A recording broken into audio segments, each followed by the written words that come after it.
ব্যাপারী মানিকলালের বাড়ি। যা বলেছিস, ঘরে না, ঘরে অনেক সোনা দানা আছে। হাতে সময় কম।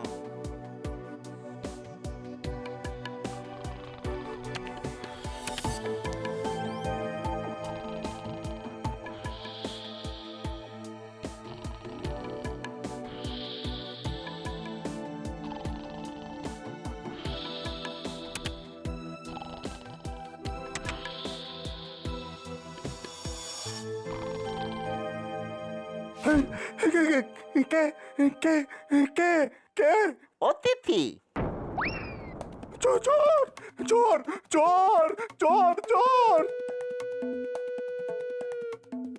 হুজুর, আমি যে বরবাদ হয়ে গেলাম।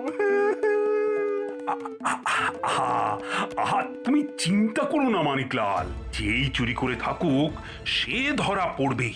তুমি তুমি এখন নিশ্চিন্তে যাও, তোমার ক্ষতি কিছুটা পূরণ করার আমি নিশ্চয়ই চেষ্টা করব। আগে আগে মহারাজ। এই যে মন্ত্রী, এসব কি হচ্ছে কি? দিনের পর দিন এত চুরির অভিযোগ আসছে, অথচ আমরা কিছুই করতে পারছি না। আপনি কোনো চিন্তা করবেন না মহারাজ, আমি শীঘ্রই এই বিষয়ে খবর নেব, আর যেভাবেই হোক চোর ধরবো। হ্যাঁ, ধরবো। আর ওদিকে গোপালেরই বা কি হলো? আজ বেশ কয়েকদিন তো সে আসেনি, শরীর টরীর খারাপ করেনি আশা করি। কি বলবো মহারাজ, গোপালকে সবসময় এখানে সেখানে ঘুরে বেড়াতে দেখছি, কিন্তু রাজসভায় সে আসছে না। সে কি, এত চুরি হচ্ছে, আর এই সময় গোপালকে যে বড়ই প্রয়োজন ছিল। কিছু মনে করবেন না মহারাজ, গোপাল তো আর চোর ধরতে পারবে না, অথচ সে রাজসভায় কাজের জন্য প্রতি মাসে মাইনে নিয়ে যাচ্ছে। আমি তো চুরির সাথে গোপালের অদ্ভুত যোগাযোগ দেখতে পাচ্ছি। হ্যাঁ, তা কি বলতে চাইছো মন্ত্রী? না, সে নিচে হয়তো চুরি করতে বের হচ্ছে না, কিন্তু কাউকে দিয়ে তো করাতে পারে।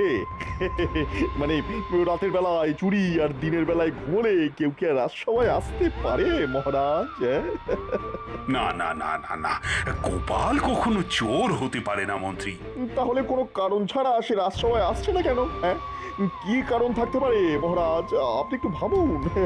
2 আর 2 4 হয় মহারাজ। হ্যাঁ, তাহলে ঘোষককে দিয়ে ঘোষণা করে দাও যে রাজসভা থেকে গোপালকে বরখাস্ত করা হলো। বিলক্ষণ মহারাজ, আমি অবিলম্বে সেই ঘোষণা করার ব্যবস্থা করছি।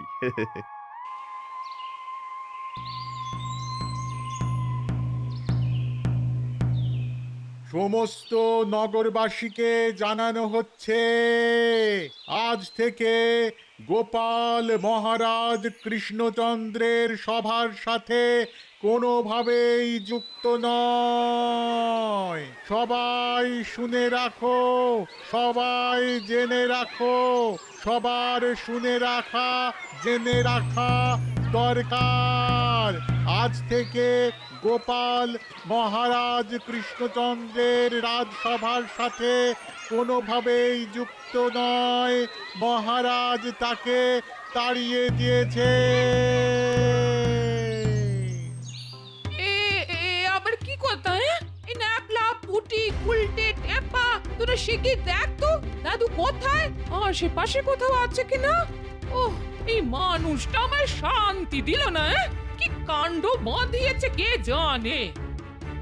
দাদুকে তো কোথাও দেখতে পেলাম না। সে কি রে, আশেপাশে কোথাও নেই। গেল কোথায়? আমাকেই দেখতে হচ্ছে এই বুড়োটা কোথায় গিয়ে বসে আছে। বলে তুমি এখানে? বলি আমি 7 রাজ্য ঘুরে এলাম, এখন দেখি বাবু নদীর তীরে বসে হাওয়া খাচ্ছেন। এখন একটু চুপ করো তো গিন্নি। কেন চুপ করবো কেন শুনি? বলি ঘোষকের কথা কি তোমার কানে যায়নি? ছি ছি ছি ছি ছি ছি, সবাই আমাকে কিরকম ড্যাপ ড্যাপ ড্যাপ ড্যাপ করে দেখছে, যেন আমার চাকরি গেছে। আমি ঘোষকের ঘোষণা শুনেছি গিন্নি, অত উতলা হবার মতো কিছু হয়নি। ও মা, এ আবার কেমন তোর কথা? বলি তোমার চাকরি গেল কেন? আর চাকরি গেলে তুমি আমাকে খাওয়াবে কি করে শুনি? যদি তোমার হাতে পয়সা না থাকে তাহলে নিজে কি খাবে আর আমি বা কি খাবো? তুমি তুমি এক কাজ করো, তুমি ওই মেয়ে জামাইয়ের কাছে চলে যাও। হায় হায় হায় হায়, শেষে এই দিন আমার দেখবার ছিল গো। ধুৎ, ধুৎ।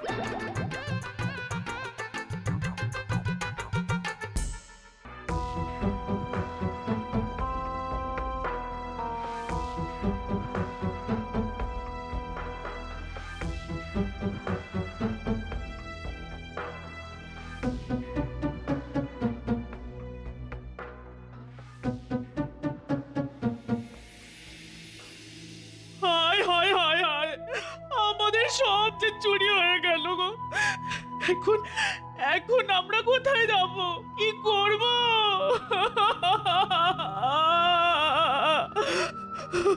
সব সব শেষ হয়ে গেল গো, সব চুরি হয়ে গেল। বাঁচবো কি করে? আয় আয় আয় আয় আয়, আমাদের এই কি সর্বনাশ হলো। এই এই এই শুনছো? আরে ওঠো না, মরার মতো ঘুমোচ্ছ কেন? ওঠো না। ওহ, শিগগির শিগগির চলো পুটিদের বাড়িতে, ওখানে খুব কান্নাকাটি হচ্ছে, খুব। শুনছি এদের সব চুরি হয়ে গেছে গো। হ্যাঁ। ও হুম,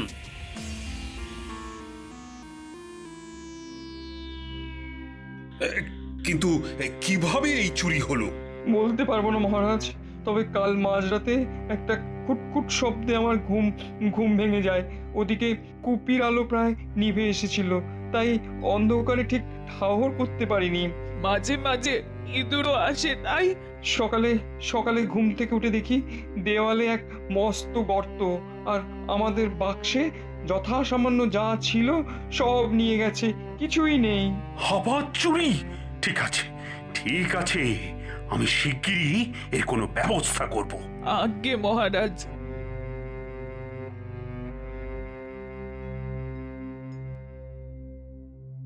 সেনাপতি, তুমি থাকতে কৃষ্ণনগরে রাত বিরেতে চোর আসে কি করে? উফ, এই সময় যদি আমার মন্ত্রী থাকতো তাহলে নিশ্চয়ই সে আমায় এতদিনে চোর ধরে দেখাতো। জানি না সে যে কবে ঠিক হবে। আচ্ছা আচ্ছা, তোমরা সবাই কি রাতে পাহারা না দিয়ে ঘুমো না কি বলতো? হ্যাঁ মহারাজ, এবার আমি নিজে জেগে থেকে পাহারা দেব। আপনি আপনি চিন্তা করবেন না মহারাজ, চোরকে আমি ধরবই ধরবো। তাহলে এই যে আমার নতুন মন্ত্রী, এইভাবে চুপচাপ না বসে থেকে তুমি একটা কিছু করে দেখাও এবার। নিশ্চয়ই মহারাজ, আমি তো কাজ করার জন্য সবসময় একেবারে এক পায়ে খাড়া। ঠিক আছে, তাহলে এখন থেকে আমি তোমাকেই এই তদন্তে সম্পূর্ণ ভার দিচ্ছি। কারা চুরি করতে পারে তুমি শীঘ্রই তদন্ত করে আমাকে জানাও।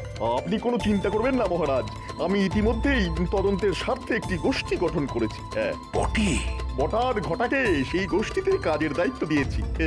মহারাজ, ওরা খুব শীঘ্রই আমাকে জানাবে বলেছে। বেশ, কিন্তু মনে রেখো হাতে সময় খুব অল্প।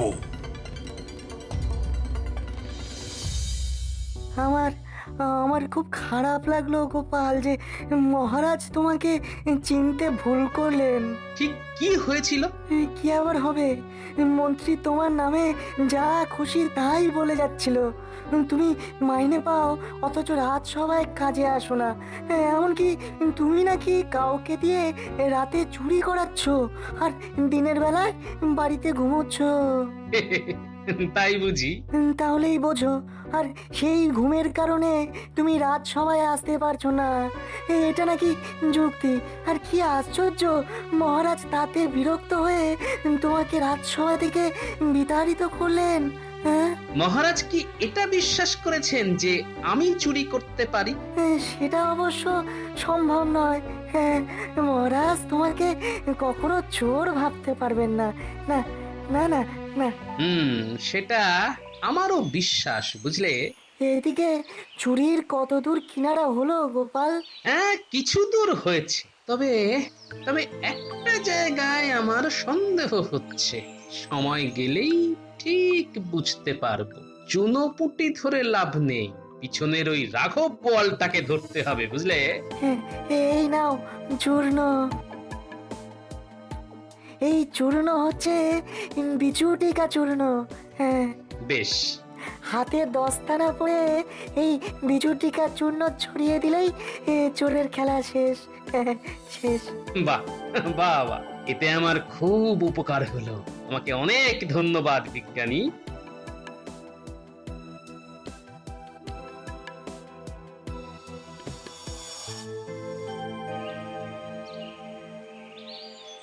এই যে গোপাল, এই তোমার বাড়িতেই যাচ্ছিলাম তোমার সঙ্গে দেখা করতে। তাই না? তোমাকে আর কি বলবো বলো, মহারাজ যে এরকম করতে পারে এটা তো আমার ভাবনার বাইরে ছিল। ও আচ্ছা, তোমার জন্য আমার বড়ই দুঃখ হয় গোপাল। এখন কি করে তোমার সংসার চলবে? আমার গিন্নিও দিনরাত সেই চিন্তাই করে চলেছে। সত্যি কথা বলতে কি, আমি মহারাজকে কত করে বললুম, মহারাজ এমন করবেন না, আপনি গোপালকে রাজসভায় আসতে এভাবে মানা করতে পারেন না। সে কি আর করা যাবে, তবে মহারাজ নিশ্চয়ই তার ভুল বুঝতে পারবেন। হ্যাঁ, আমিও তাই মনে করি বটে। তবে কি রাজার আদেশ একবার মুখ দিয়ে বেরিয়ে গেলে তা তো আর ফেরানোর উপায় থাকে না। মানে সেরকমটাই তো শুনেছি। ঠিক ঠিক। রাজসভায় যখন তোমার বসার জায়গাটা ফাঁকা দেখি তখন আমার মনটা কেঁদে ওঠে গো, বুকটা ফাঁকা হয়ে হু হু করে ওঠে গো, হু হু করে ওঠে। আপনার বুক আবার ভরে উঠবে মন্ত্রী মশাই। খুব শিগগিরই মহারাজ তার ভুল বুঝতে পারবেন এবং আমাকে আবার রাজসভায় ডেকে পাঠাবেন। আচ্ছা গোপাল, আমি এখন আসি, তোমার বাড়ি এসে গেছে, এই তুমি বিশ্রাম নাও। হ্যাঁ, আসুন।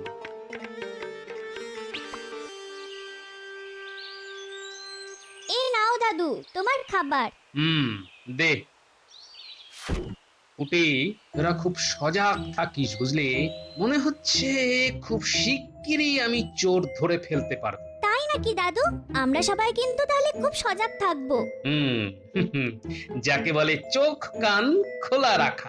কোথাও কোনো বেচাল দেখলেই আমাকে জানাবি। নিশ্চয়ই দাদু। দাদু বলেছে খুব সজাগ হয়ে আমাদের থাকতে হবে। কিন্তু এই সজাগ কিভাবে থাকা যায়? দাদু বলেছে কোনো সন্দেহজনক লোক দেখলেই দাদুকে খবর দিতে হবে। সেরকম সন্দেহজনক লোক আমরা বুঝবো কি করে? আমি ওই দূরে দেখতে পাচ্ছি মন্ত্রীকে, ওনার হাঁটা চলা কিন্তু আমার খুব সন্দেহজনক লাগছে। মন্ত্রী মশাইয়ের ভাবসাব খুব ভালো লাগছে না। উনি যেন কিছু একটা লুকোতে চাইছেন। আমাদের এক্ষুনি ওনার পিছু নেওয়া দরকার। উনি কেন এই জঙ্গলের দিকে যাচ্ছেন সেটা জানতে হবে। চল যাওয়া যাক, তবে আমাদের খুব সাবধানে ওনার পিছু নিতে হবে।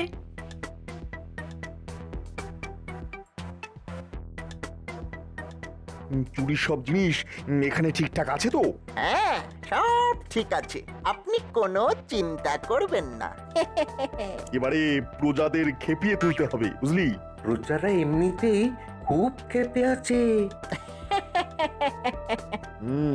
একদিকে প্রজাদের খেপিয়ে দিতে হবে আর একদিকে চুরির সব অর্থ নিজেদের মধ্যে সমান ভাগ করে দেব।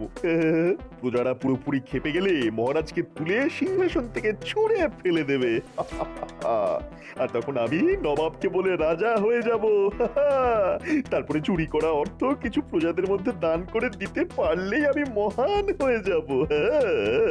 ইতিহাসে আমি বিখ্যাত রাজা হয়ে যাব। সে তো দারুণ ব্যাপার হবে মন্ত্রী মশাই।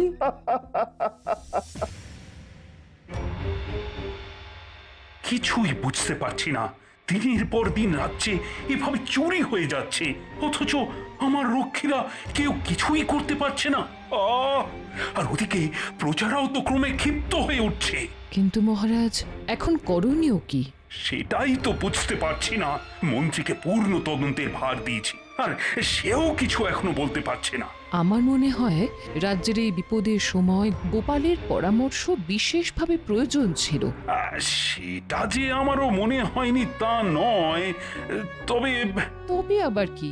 যান, এক্ষুনি গোপালকে খবর দিন। কি করে রানী, কি করে? যাকে ঘোষক দিয়ে ঘোষণা করে আমাদের রাজসভা থেকে বিদায় দিয়েছি, তাকে আবার কি করে ডেকে পাঠাবো? প্রয়োজন হলে ডেকে পাঠাতে হবে বই কি। রানী, রানী তুমি বুঝতে পারছো না, এতে আমি নিজে খুব ছোট হয়ে যাব। আমি তাকে নিজে রাজসভা থেকে বিতাড়িত করেছি। দেশের স্বার্থে যদি মহারাজ ছোট হয়, সেটাকে ছোট হওয়া বলে না মহারাজ। বেশ বেশ, আমি এক্ষুনি আমার একজন দূতকে পাঠাচ্ছি গোপালকে ডেকে আনার জন্যে। সেই ভালো। গোপাল, বাড়ি আছো? কি ব্যাপার দূত, তোমার কাজ কি শেষমেশ আমার বাড়ি আসা? না মানে তুমি তো অন্য রাজ্যে যাও মহারাজের সংবাদ নিয়ে। মহারাজ তোমার বাড়িতেই যে এখন আসতে বললো। বেশ বেশ, এখন বলো তো মহারাজ তোমাকে আমার বাড়ি পাঠালেন কেন? গোপাল, মহারাজ তোমাকে রাজসভায় ডেকেছে, সেই খবর দেবার জন্যই তো তোমার কাছে আসা। মহারাজ ডেকেছেন? আচ্ছা বেশ, কিন্তু আমি যে এখন যেতে পারবো না দূত। সে কি? হ্যাঁ হ্যাঁ, তুমি মহারাজকে গিয়ে বলো আমি একটা বিশেষ উদ্দেশ্য সাধনের জন্য মানে মানে একটা জরুরি কাজের জন্য এখন যেতে পারছি না। এই কথা বলবো? হ্যাঁ হ্যাঁ, তুমি নির্ভয়ে এই কথাটাই মহারাজকে বলবে, আর সেই সাথে এটাও বলবে যে গোপালের উদ্দেশ্য সফল হলেই সে রাজসভায় আসবে, তার আগে নয়। বেশ, তবে আমি চললাম।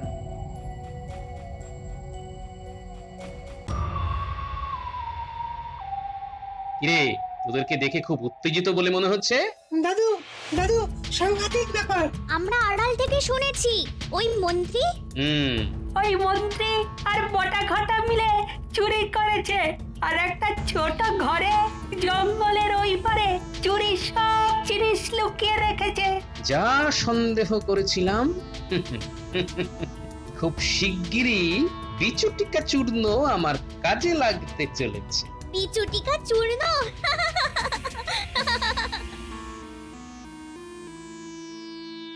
সে বারবার বললে যে সে যে কাজে আছে তা যদি সফল হয় তবেই সে রাজসভায় আসবে। ও, তুমি এখন আসতে পারো দূত। প্রণাম মহারাজ। গোপাল, তার এত বড় স্পর্ধা! আমি ডেকে পাঠালাম তবু সে এলো না। কি কি রাজকাজ করছে সে? না না না না না না, আর ওর প্রতি কোনো রকমই নরম হব না। কোনো দিন ওকে আর আমি রাজসভায় ঢুকতেই দেব না। কি ব্যাপার, এত কিসের কোলাহলে শব্দ? মহারাজ, রাজসভায় আসার আগে দেখতে পেলাম প্রজারা অত্যন্ত ক্ষিপ্ত হয়ে আছে।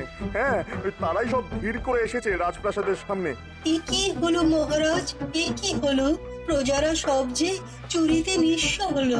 মহারাজ, একটু সবুর করুন, সুসময় আসতে চলেছে। তবে এই চোর হলো শনি, সে ধরা না পড়লে বড়ই দুঃসময় আসবে। মন্ত্রী, মন্ত্রী, তোমাকে যে তদন্ত ভার দিয়েছিলাম তার কি হলো? বটা ঘটা রাজ্যকে পাহারা দিচ্ছে মহারাজ। আজ বাদে কালই চোর ধরা পড়বে, পড়বেই পড়বে। আপাতত প্রজাদের শান্ত হতে বলি। আমরা মহারাজের সাথে দেখা করতে চাই এক্ষুনি। এখন এতজন দেখা করা সম্ভব নয়। আমাদের দিতেই হবে। আমরা এই চুরির বিহিত চাই। এভাবে চলবে না, না না চলবে না, এভাবে চলবে না। তোমরাই আমার সব। দেখো, তোমাদের এই বিপদের দিনে এই রাজা তোমাদের পাশে আছে। আমি নিজেও এই চুরি নিয়ে খুব চিন্তিত। আশা করি দুদিনের মধ্যেই চোর ধরা পড়বে। জয় মহারাজ কৃষ্ণচন্দ্রের জয়।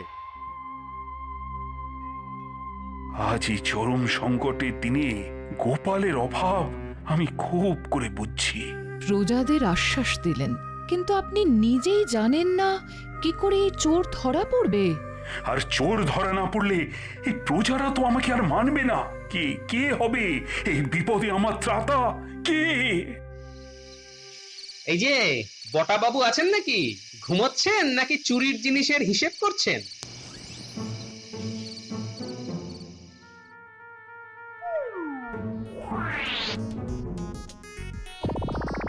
ওরে বাবা রে, বাঁচাও, বাবা রে, চলে গেল, চলে গেল, বাঁচাও, বাঁচাও।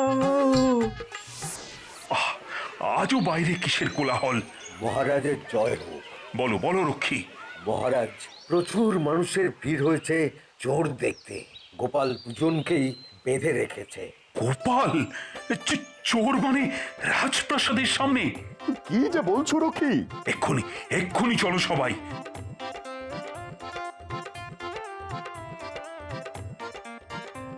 ধন্যবাদ বিজ্ঞানী, তোমার তৈরি বিচুটুকা চূর্ণের জ্বালায় এই দুই চোর বটা আর ঘটা কাবু হয়ে পড়েছে। যার যা চুরি হয়েছে সব আছে এদের একটি গোপন ঘরে। এখন বটা আর ঘটাই বলুক যে কে ওদেরকে দিয়ে চুরি করাচ্ছিল। বাবা গো, আমাদের ভুল হয়েছে মহারাজ। এই মন্ত্রী বলেছিল আমাদের চুরি করতে। আমাদের ক্ষমা করে দিন। এই তো আসল কথাটা বেরোলো এইবার। আমাদের আমাদের ছেড়ে দিন, আমাদের ছেড়ে দিন মহারাজ। আর এমন ভুল আর কখনো করবো না। এই মন্ত্রী বলেছিল প্রজারা খেপে গেলে রাজার রাজত্ব চলে যাবে আর মন্ত্রী নিজে রাজা হবে, আর আর আমরাও রাজসভায় বসতে পারতাম। আমাদের আমাদের মাফ করে দিন মহারাজ। গোপাল, গোপাল, তুমি সেই আমার ত্রাতা হলে। এই যে মন্ত্রী, তুমি এই পিছুটি চূর্ণ নিজে মাখবে না সবাই মিলে তোমাকে মাখাবে? ওরে বাবারে, আমার ভুল হয়ে গেছে মহারাজ, আমার ভুল হয়ে গেছে, ভুল হয়ে গেছে। গোপাল, গোপাল, তুমি যখন ত্রাতা তাহলে তাহলে ওই বিচুটিকা চূর্ণ তুমি মন্ত্রীকে মাখিয়ে দাও। আমি আর এই মন্ত্রীর মুখ দেখতে চাই না। যে আজ্ঞে মহারাজ।